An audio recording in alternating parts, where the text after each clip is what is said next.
Ідуць змены і замены. Калі вы ў групе рызыкі, то рыхтуйцеся да зменаў у найбліжэйшыя 3 гады. З іншай прычыны, але не менш рызыкуе сам Лукашенка. Падрабязней у навінах з будучыні. З вами Вольга Старасціна. Надо просто его менять уже. Нават чыноўнікі ўжо хочуць памяняць свайго правадыра. Вот это пугает. Мы яго ці ён нас. Лукашенко падпісаў указ, які прадугледжвае масавыя скарачэнні беларусаў. Надо поставить раз и навсегда точки над «и». Старушке топор заточить негде было. Беларускім бабулькам дапамогуць кітайскія тэхналогіі. Она пришла сюда за копейку, а кто-то и бесплатно сделает. Нашае жыццё не будзе ранейшым. Усё зменіць цяперашняя прарыўная пяцігодка. Такими темпами твои внуки состарятся. Что нас ждет в будущее вот недели, как вы это видите? Турчин, які сёлета двойчы заменяў Лукашенку, увайшоў у ролю прэзідэнта. Мы приблизительно находимся на одном уровне.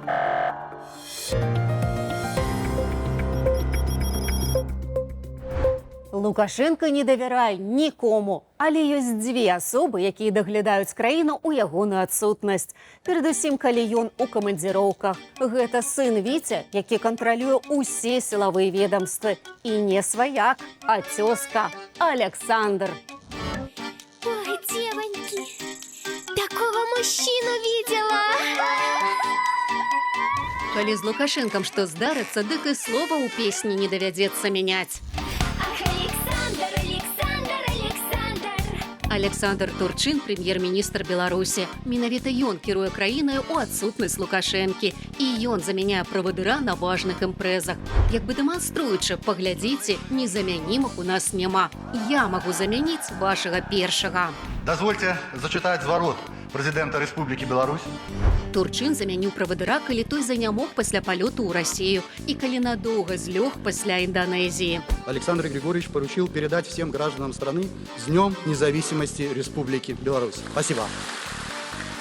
Акрамя імя, у Лукашэнкі і Турчына падабенстваў мала. Хутчэй наадварот, яны настолькі розныя, што гэта толькі дадае плюсаў у вачах беларусаў цяперашняму прэм'еру. Александр Генрихович Турчин не безбацькавіч и не вясковец. Ён з самога Новаградку. Из седых времен древности берет свои истоки загадочная и таинственная, овеянная легендами и сказаниями, история земли Новогрудской.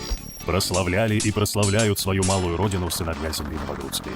Александр Турчин, сын мясцовага высокапастаўленага чыноўніка. Школу скончыў са срэбным медалём. Паступіў у Магілёўскі машынабудаўнічы інстытут, які пасля 3-го курсу кінуў. І 2 гады стаяў на ўліку як беспрацоўны, пакуль не пачаў падпрацоўваць сторажам у райвыканкаме, дзе працаваў бацька. Пасля тата дапамог сыну уладкавацца загадчыкам харчовай крамы ў калгасе «Авангард», дзе праявіліся і камерцыйныя, і кіроўныя здольнасці учорашняга беспрацоўнага. Таленты Турчына ацанілі ў падатковай інспекцыі, ды ўзялі да сябе на працу інспектарам. Хутка ён стаўся галоўным кантралёрам-рэвізорам у Новаградскім раёне. На такой высокай пасадзе давялося скончыць і універсітэт, беларускі дзяржаўны эканамічны. У 2010 годзе Турчин узначалі ў камітэту эканоміцы сталічнага аблвыканкаму, а праз 2 гады стаўся намеснікам старшыні Менаблвыканкаму. Тут 40-гадовага чыноўніка і заўважыў Александр Рыгорович, ды прызначыў яго ў 2015 годзе асабістым памочнікам у Гомельскай вобласці, а ўжо праз год кіраўніком апарату Савету міністраў, праз 2 гады першым віцэ-прэм'ерам. Мінуў год, і Лукашенко зрабіў Турчына кіраўніком Менскага аблвыканкаму. Пасля гэтага дзе яны толькі не былі разам. І ў кароўніках, і ў палях, і ў кабінетах. Надеяться на то, что будущий год у нас будет хороший, нельзя. І сапраўды, пасля 20-го у Лукашэнкі ўсе гады былі нядобрымі. У Турчина, который нагрешил перед Господом Богом, и вокруг меня, я не знаю, в чем я нагрешил. Не ведаем, якія грахі бязгрэшны правадыр пабачыў у Турчына, але Александр Генрихович з Богом у ладах, прынамсі з каталіцкім касцёлам.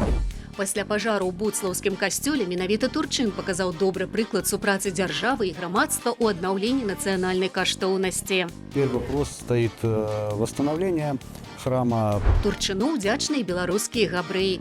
Пры ім у Валожыні быў адноўлены найстарэйшы габрэйскі ешыбот. Без прошлого будущего же не бывает.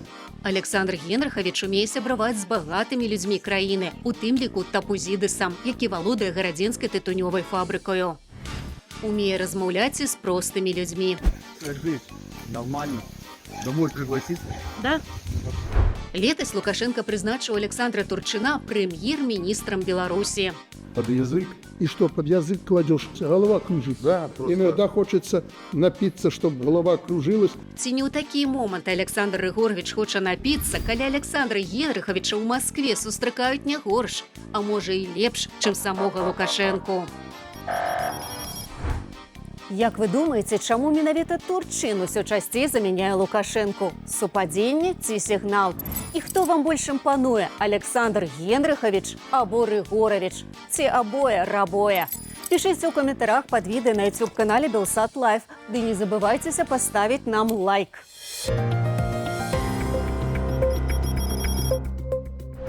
На 33-м годзе кіравання Лукашенка зразумеў, што ягонае слова нічога не вартае. Не слухаюцца яго ні чыноўнікі, ні людзі. Нават пастановаў не выконваюць. Таму ў сваім чарговым указе нумар 198 аб рабатызацыі ён заахвочвае не словам, а рублём. На чым можна зарабіць і як? Спяшайцеся, у вас ёсць толькі 3,5 гады. Праблему пульгавага Лукашэнкі можна развязаць, замяніць старыя запчасткі на сучасныя. Здесь сам эндопротез, Александр Ильич. Что, прям в кость? И сколько это вкладыш этот выдержит? Сам коленный сустав рассчитан до 10 лет работы. Можна і сэрца падлатаць. Искусственный клапан сердца.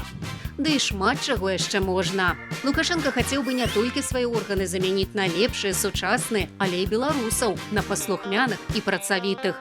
А гэта роботы. При использовании робота где-то в 3 раза сокращается необходимость в привлечении трудовых ресурсов. А значит, трэба будзе не 150 тысяч пакистанцаў, а ўсяго толькі 50 тысячаў. С тех пор, как мы с Пакистаном договорились, ни одного человека не приехало еще.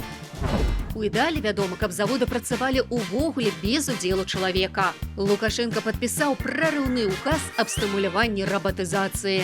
Главное не стоять на месте. Правадыр, як ён лічыць, зрабіў галоўны крок наперад. Загадаў Беларусі стацца адным з сусветных лідараў у выкарыстанні роботаў. Загад ёсць. Засталося толькі роботаў знайсці. К 30 году нужно увеличить плотность роботизации до 100 единиц на 10 тысяч промышленных работников. До 100 единиц, в мире 150. Каб заахвоціць рабатызацыю, бізнесу паабяцалі падатковыя льготы. Можна будзе плаціць менш падаткаў, а пры ўвозе роботаў не плаціць падатку на дададзеную вартасць. Для прадпрыемстваў выгада відавочная. Менш падаткаў і менш выдаткаў на заробкі. На Атланце, напрыклад, пасля рабатызацыі колькасць работнікаў на адной вытворчай лініі хочуць скараціць са 120 да 25 чалавек. На адным з найбольш рабатызаваных у нашай краіне беларуска-кітайскім прадпрыемстве BLG да канца года плануюць увесці 140 рабатызаваных сістэмаў, удвая больш, чым цяпер. Ідзе наперад і яшчэ адно супольнае беларуска-кітайскае прадпрыемства – авіяцыйныя тэхналогіі і комплексы. Над нашымі палямі лятаюць яго аградроны. Фактически это робот-пылесос. Ему задал границы поля, показал, где стоят вышки, деревья. Он автоматически рассчитывает маршрут полета и уходит в поле работать. А калі адкрываецца новае прадпрыемства, то таксама не сваё. Совместно с китайскими партнерами построили и запустили производство нужной хозяйкам техники. Калі Лукашенко прыйшоў да ўлады, Кітай толькі набіраў разгон. Цяпер жа гэтая краіна адна з сусветных лідарак у робататэхніцы і штучным інтэлекце. А Беларусь за больш як 3 дзесяцігоддзі кіравання Лукашэнкі не можа пахваліцца нават адным уласным робатам, а толькі указам аб рабатызацыі, які, калі праўдзіва казаць, дык не аб рабатызацыі, а аб кітаізацыі беларускай прамысловасці. 35 лет назад я первый раз приехал в Китай, и я попросил, чтобы меня отвезли в деревню. И тогда я сказал, что за Китаем великое будущее. Як думаеце, што насамрэч чакае Беларусь найбліжэйшымі гадамі? Масавае скарачэнне праз рабатызацыю ці праз прыезд замежных рабочых? Або грандыёзныя пражэкты так і застануцца на паперы? Да якой будучыні рыхтуецеся вы? Напішыце ў каментарах, мы ўсе чытаем.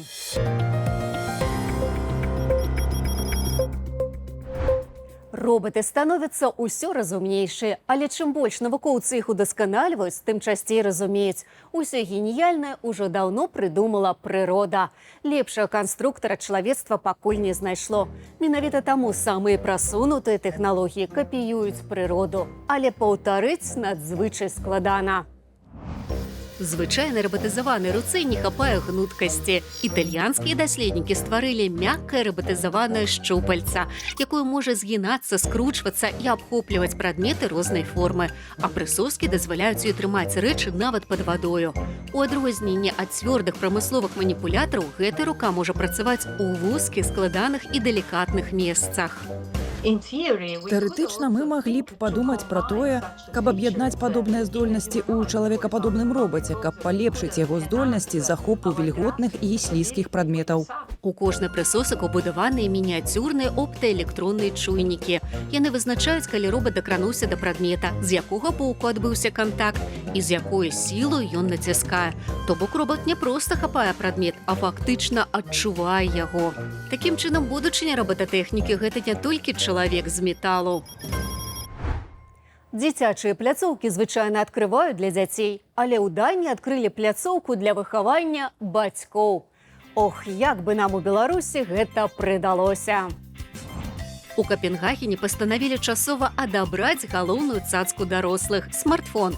Там адкрылі пляцоўку без экранаў, дзе бацькам прапануюць схаваць тэлефоны і паглядзець не стужку соцсетак, а на ўласных дзяцей. Забарона не абавязковая, гэта толькі мяккі напамін. Але бацькі ідэю падтрымліваюць і адчуваюць адны плюсы. Мы сапраўды бачым, што гэта працуе. Гэта невялікая дапамога, каб зрабіць правільны выбар, а не нагода паказваць адно на аднаго пальцам. На пляцоўцы ёсць горкі, канструкцыі для лажання і тэматычныя перашкоды, якія нагадваюць пра тое, што раней тут працавала дацкая пошта. Не імэйл, а сапраўдная. Магчыма, раскоша будучыні гэта не новы смартфон, а месца, дзе пра яго можна хаця б ненадоўга забыцца. На наступным тыдні будзем адзначаць сусветны дзень мозгу. Можна толькі пажадаць чалавецтву часцей ім карыстацца. Важна берагчы і развіваць гэта свой суперкамп'ютар. А для гэтага яго трэба не толькі трэнаваць, але і даваць яму адпачыць. Таму і мы бярем невялікую паўзу да восені. Навіны з будучыні вернуцца ў эфір у верасні. Да сустрэчы!